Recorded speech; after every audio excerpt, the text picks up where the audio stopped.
Was this story better than the first ever Sontaran story in the 1970s?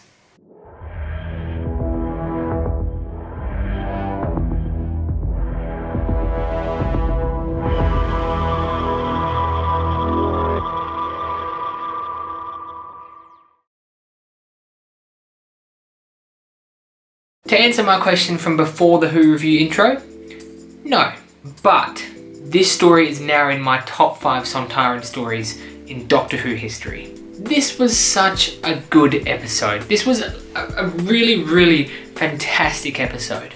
If you can't tell, I really enjoyed this episode. Let's kick it off discussing the resolution to the cliffhanger from last week. So I have strangely liked this resolution to the cliffhanger. It was dark and a little bit creepy, a little bit haunting. So the Lupari are protecting planet Earth, and it appears that the TARDIS kind of spun out of control and was sent to the Crimean War. See, before I watched this story, I thought it was pronounced Crimean, but apparently it's Crimean. I don't even think that's right. Is that right? Let me Google this because I do not want to be saying Crimean this whole episode of Who Review, and it turns out I'm 100% incorrect. Crimean. Okay, no, that's apparently correct. The Crimean War. So as soon as the Doctor, Yaz and Dan appeared in the Crimean War, we met our first historical figure of the series, and that was Mary Seacole. And I really liked this character from the get-go. I knew who Mary Seacole was before this story. I didn't know a whole lot of information about her, but I knew that she had something to do with the Crimean War. I thought that she was a really fun character, a really great character, a bit cheeky here and there, but I also thought that her chemistry with the Doctor was really great. Like, I wouldn't mind seeing this historical figure as a companion. Her and the Doctor bounced off each other really well. I also really loved the lead up to the opening sequence in this story. I liked that Mary Seacole had no idea what Russians were. She didn't know what the Doctor was talking about, and so we immediately found out that, you know, the British are fighting the Sontarans. I did mention it in last week's episode of Who Review, but I loved the look of these Sontarans.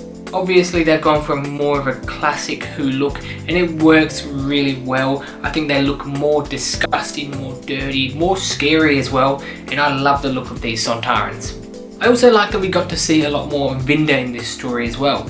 I like that when the Swarm arrived at the temple, he became very protective of Yaz, even though he didn't know her. He seems like a really great guy and a really great character, and I'm really excited to see more of him in the next few episodes. So when Dan and Yaz kind of disappeared, the Doctor ran towards the TARDIS, and we found out that the TARDIS door had disappeared. So the problem with the TARDIS was continuing in this story. Yaz was transported to the temple of, I wrote this down because I completely forgot, Atropos? The temple of Atropos. Atropos, I'm pretty sure that was how it was pronounced. Yaz was transported to the temple of Atropos, and Dan was transported home to planet Earth, where we found out that the Sontarans had actually invaded Earth as well. When Dan returned home, it had been 2 days since he basically just disappeared. The Sontarans had been invading Earth for 2 days since Dan disappeared, and they started their invasion in Liverpool. I really liked the shots that we got of the Sontaran ships taking over Liverpool docks. To see how many Sontaran ships were here, I thought that was really cool, and it just looked like a beautiful shot in terms of special effects. We also got to meet Dan's parents in this story, which they were 2 characters that I thought were just great.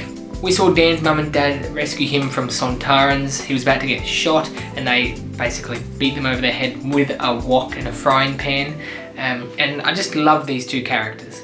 So why was the guy from Liverpool 1820 in the temple of Atropos? Is it just because, something's wrong with time? Like, we saw him in that one scene and then he did not appear again in the story. So what's going on there? I kind of like that Yaz had WWTDD written on her hand. What would the Doctor do? I mean, for the people who want 13 and Yaz to get together, they would kind of be like, oh my god. But I thought it was just a cool little detail to include. Like, Yaz is, trying to be more brave, and who better than to kind of take inspiration from the bravest person she knows, the Doctor.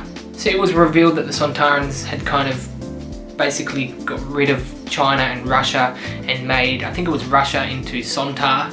I also like that the Sontaran was chained up in the back of Mary Seacole's hotel. This chained up Sontaran was Dan Starkey, and you'll know Dan Starkey as Strax from Stephen Moffat's era of Doctor Who, and he's just amazing. Like, he's played the Sontarans a couple of times, and no one does it better than Dan Starkey. One thing I want to just quickly mention in this review is that Chris Chibnall made the Sontarans scary again. Like, I personally think that Chibnall nailed the Sontarans. He made them scary, he made them threatening, he made them disgusting, dirty. Like, he did such an incredible job with this story. One thing I will criticise is the volume of the music in some scenes in this story. Especially in a couple of the scenes where we were focused in the temple. Some of the scenes in the temple I couldn't understand dialogue because the music was just overpowering what Yaz and Vinder were saying, and I was kind of trying to figure out what they were talking about. I did really enjoy the Doctor's face-off with the Sontaran leader. I think the chemistry between hero and villain worked really, really well, and they played off each other really, really well. Now, one thing in this story that I absolutely loved was the actual battle scene between the British soldiers and the Sontarans. This was awesome, and like I said, Chibnall wrote this episode incredibly. He wrote the Sontarans so incredibly, and this battle scene of the Sontarans literally just killing people left, right and centre was so good. One thing I will criticise about this battle scene is that I don't think we got enough of the actual battle. I would have liked to have seen more of the overall battle. I also just want to quickly mention Dan in this story. I have already in the review, but I just want to talk about, he was a total badass in this story. I really liked John Bishop even more in this episode, and I also liked that he was very cautious when he went aboard the Sontaran ship. You know, this is Dan's real kind of involvement with aliens, and he was very cautious of what to press, and he was admitting that he didn't want to self-destruct the ship. I really liked that. We also saw the Swarm arrive in the Temple of Atropos with their henchman Passenger, and Passenger, while I think the Swarm are terrifying, Passenger is just as creepy. But honestly, with the storyline of the Crimean War in this episode, I wouldn't have really cared if the story, this little side story of the temple didn't happen. Like, I was so focused on the Crimean War and the Sontarans on Earth that, you know, the story of the temple, you know, I wouldn't have really cared. But I do think this story was also sort of setting up some things for episode 3, which I'm fine with that. But like, yeah, a lot of my focus in this story was on the Crimean War and the Sontarans. I also just love that the Doctor's got a slingshot in her pocket. That's pretty good. Now, the Swarm, when they arrived at the temple, they also knew who Yaz was, which honestly didn't help with trying to figure out who they are. I liked that we saw Carvanista again in this story. Last episode I kind of figured, you know, that's not the last we'll see of him, but I liked that the connection with him and Dan stayed, and he kind of saved Dan's life from the Sontaran execution. The actual defeat of the Sontarans in this story I didn't enjoy. I felt like it was very rushed. Like, they basically just blew up all the ships, and I didn't really like that. I thought that was a really piss poor explanation. One thing I did like though was that the TARDIS responded with the Doctor's presence. As soon as the Doctor arrived and kind of told the TARDIS, you know, I'm here, the door appeared and she let her in, and I really liked that. Although the TARDIS was now covered in what looked like some sort of space spiderweb weird kind of thing, and then the crystals were coming up through the ground. So the issue with the TARDIS is ongoing, it's still happening, and I wonder, you know, is this something to do with the Temple of Atropos?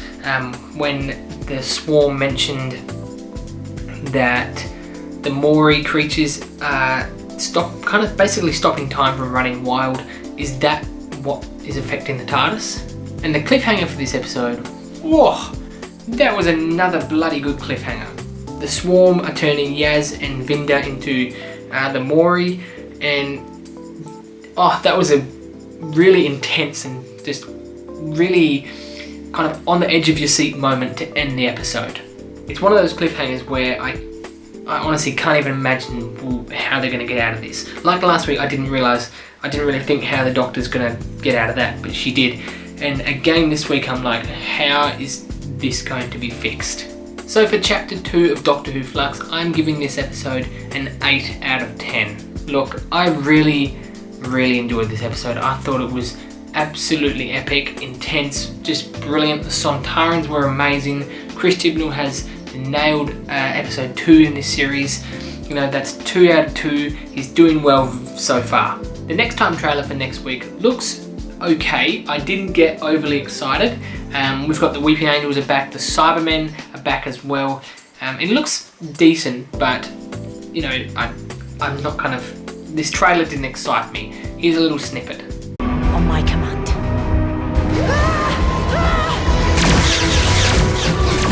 Time is beginning to run wild.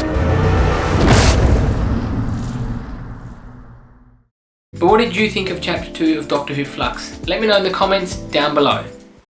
Hello, this is Sylvester McCoy here, Doctor Who number 7. I want to say, Whovians, don't forget to subscribe to Whovian Comely. There's a new video every week. And you don't have to be comely to watch it. You can be uncomely too. Bye. Thanks for watching this week's brand new video, Whovians. And as the doctor just said, subscribe. There is a brand new video every single Friday. And if you did enjoy this one, make sure you give it a thumbs up, and I'll see you guys next week.